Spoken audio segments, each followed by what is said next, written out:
አጠቃላይ ለምንድነው ሊደርሺፕ ዴቨሎፕመንት የሚያስፈልገው? የኛ አንዱ ዋነኛው ስራችን አመራር ልማት ነው አይደል?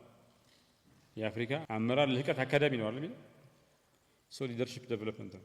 ለምንድነው የሚያስፈልገው? ለምን እንደበፊቱ ቀስ ብሎ መሪ አይሆንም? በቃ እየወደቀ እየተነሳ አንደኛ ከችግሮቻችን ባህሪ ነው የሚመነጨው።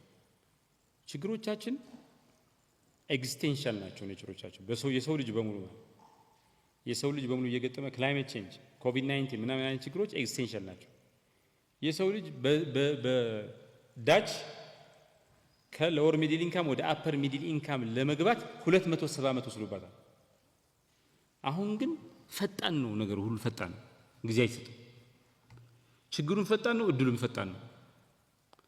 የሰው ልጅ መሪን በለመደው መልኩ በቀሰስተኛ መልኩ ይፍጠር ከተባለ መሪዎችም በተለመደው መልኩ እያጠፉ እያለሙ ለርኒንግ ከርቫቸው ሰፊ ሆኖ በረጅም ጊዜ ሂደት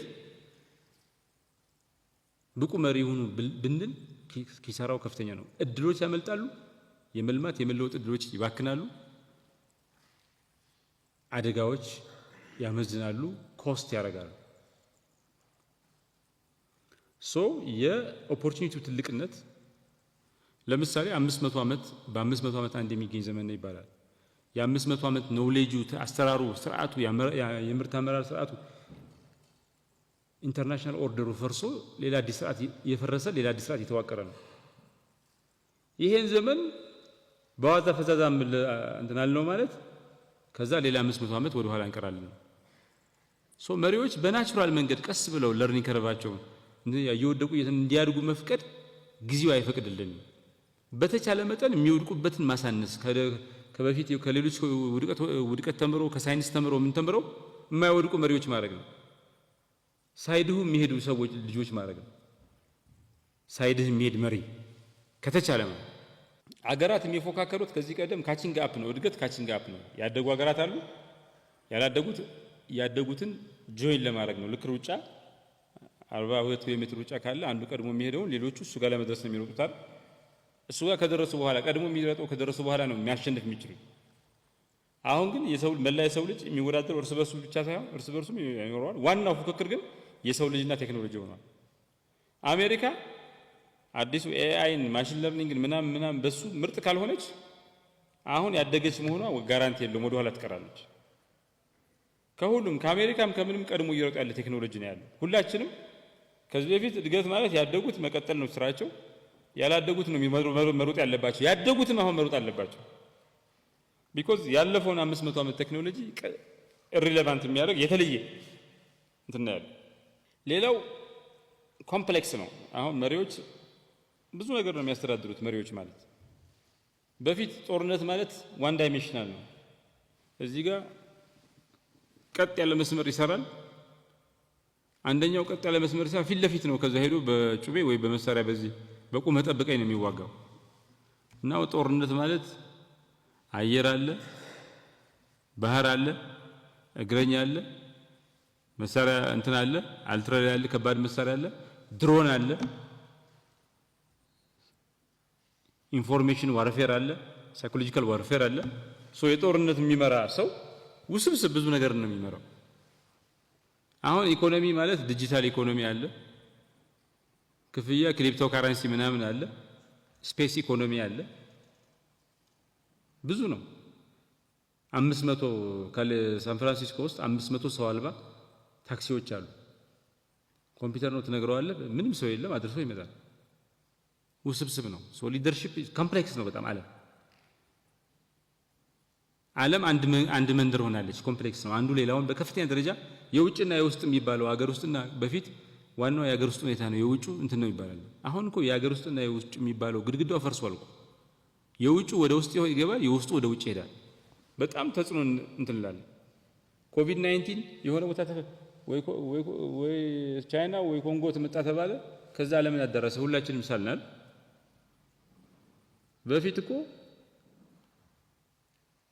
በፊት ሁለት መንደሮች ያሉ ሰዎች አይተዋወቁም። ከመንደር ወደ መንደር ሰው አይሄድም። ከሱ 2-3 ኪሎ ሜትር ርቆ ያለውን ሰው ላያውቀው ይችላል። ትንሽ ተራራ ጉብታ ካለች፣ ትንሽ ውሃ ካለች አይሻገርም። አሁን ዓለም አንድ መንደር ሆናለች።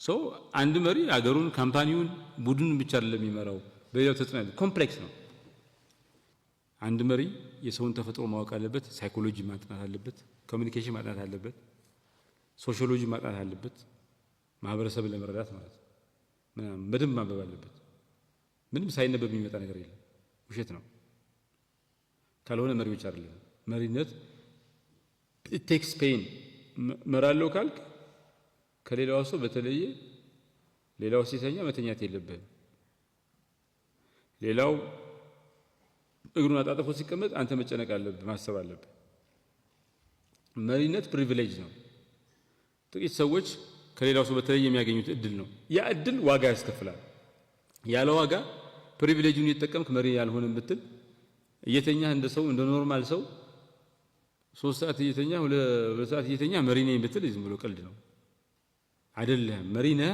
ትባላለህ ስልጣን አለህ ግን መሪ ግን አይደለም ውሸት ነው ፖዚሽን ነው እንጂ ያለ you are not a leader ሌላው መሪነት ራሱ ያለው አቅም ነው መሪዎች እንደ ሂትለር አገራ የሁለተኛው ዓለም ጦርነት እንትን ሆኖ በብዙ ሚሊዮን የሚቆጠሩ ሰዎች ሊያጠፋሉ ወይም ደግሞ እንደ ማንዴላ ሆነው አንድ ወቅት የራሱ ህዝብ በግ ሌላው ደግሞ ተኩላ ሆኖ የሚታደን ህዝብ የነበረበትን ምዕራፍ ዘግቶ ሁሉም ተኩላዎች እንዲሆኑ ወይ በጎች እንዲሆኑ እድል ይፈጥራል የህዝብ መስማማት ፍቅር መፋቀር ምናምን ምንጭ ይሆናል ያልነበረ ፍቅር ያልነበረ እንትን ያመጣል በድቅድቅ ጨለማ በጥላቻ መካከል ፍቅር አብሮ መኖር መተሳሰብ ኮኦፕሬሽን እንዲነግስ ያደርጋል የሌለን ነገር ኢንቨንት ያደርጋል አዲስ ሲቹዌሽን አዲስ ሪያሊቲ ኢንቨንት ያደርጋል መሪነት ተአምር መፍጠር ይችላል ሚራክለስ ነው at the same time ስተት ከሰራ ኤግዚስቴንሻል የሆነ የህልውና ጥያቄ የሚያጭር አደጋ ሊያመጣ ይችላል ተአምር ሊፈጥር ይችላል ኦር ለአንድ ህዝብ መጥፋት ምክንያት ሊሆን ይችላል አንድ ተቋም መፍጣት ምክንያት ሊሆን አሌክዛንደር ዘ ሰከንድ ኤክሰፕሽን ነው ለግሪኮቹ ከዛ በኋላ እንደዚህ አይነት መሪ አላገኙም ዛሬ ግሪክ አውሮፓ ህብረት አይተናል ወጣ እንትን ብላ ሊባረር ተብሎ ቤላው ተደረገች ምናምን ያ ግን አሌክዛንደር ዘ ሰከንድን የመሰለ አሌክዛንደር ዘ ግሬትን የመሰለ ትልቅ መሪ የነበራት ነች ግሪክ አሁን በመሪነት እንደዚህ ቀውስ ውስጥ ልትገባ ማለት የአፍሪካ የአውሮፓ መሳለቂያ ልትሆን ማለት ትልልቆቹ ቲንከሮች እና አርስቶትል እና ሶክራተስን ያፈራች ሀገር ናት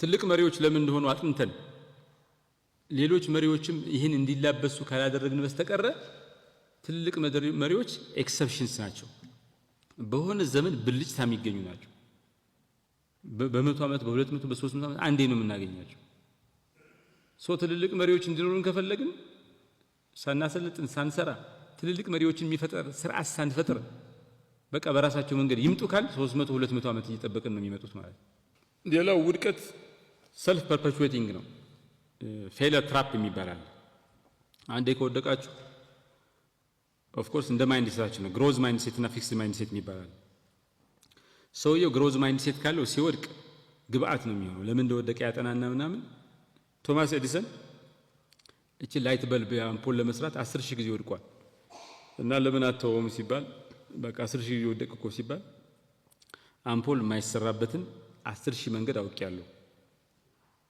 ብሎ ነው እንትን ያለው ከውድቀት ዘላለማዊ አይደለም ስኬት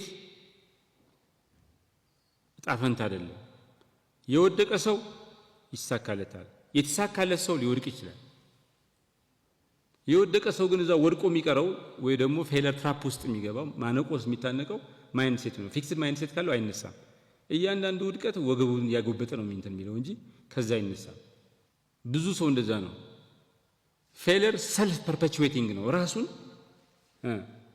ይደጋግማል ሆን ብለን እንትን ካለ ሰዎች ራሳቸውን ከውድቀት እንትን የሚያወጡበት መንገድ አረንቋ የሚያወጡ በውድቀት ከመማረክ የሚያወጡበት መንገድ በትምህርት በእውቀት ካላገኙ ሰልፍ ፐርፔቹዌቲንግ ነው ውድቀትም ስርዓታዊ ነው ብዙ ለሀገራት የማያድጉት ኢኮኖሚያቸው ችግር የገበያ ጉድለት ብቻ ሳይሆን የስርዓት ጉድለት ስላለ ነው። ሲስተሚክ ፌሊየር ስላለ ሲስተም ፌሊየር ስላለ ይሄን ሲስተም ፌሊየር ኮምፕሌክሲቲ አንደርስታንድ አድርጎ የሰው ልጅ መፍትሄ ለማምጣት በብዙ ሺህ ዘመን የተከማቸ ሲስተም ፌሊየር መሪዎች ኖርማል መሪዎች የተለየ አቅም ያስፈልጋቸዋል። ገበያ ጉድለትን ሲስተም ፌሊየር ምናምን ብዙ ችግርን አት ታይም የአመራር ልማት ኪ ነው ማለት ነው። በእነዚህ ምክንያቶች አመራር ልማት ዝም ብሎ ቢሰራ ጥሩ ነው ባይሰራ ግድ የለም የሚባል ነገር ሳይሆን የህዝቦችን ዕጣ ፈንታ የሚወስን ነገር ነው። የህዝቦችን ዕጣ ፈንታ ይወስናል። ወይ ይበለጽጋሉ ወይ ወደ ኋላ ይወድቃሉ፣ ተንሸራተው ይወድቃሉ፣ ወይ ስታግኔት ያደርጋሉ፣ ባሉበት ይቆማሉ፣ ይቸከላሉ ባሉበት፣ ወይ ወደፊት ይገሰግሳሉ፣ ጭራሽ ደግሞ አንዳልጧቸው ተንሸራተው ሊወድቁ ይችላሉ። ስኬታማ አመራር ልማት ወደፊት ይወስዳል፣ አገሮችን፣ ካምፓኒዎችን፣ ቡድኖችን ይወስዳል። የአመራር ልማት ፕሮግራም የሌላቸው ህዝቦች ወደ ስታግኔት ያደርጋሉ ወይ ደግሞ ዲክላይን ያደርጋሉ። ኦር ትክክለኛ አመራር ልማት መንደፍ ያልቻሉ ሀገሮች ደግሞ እንትን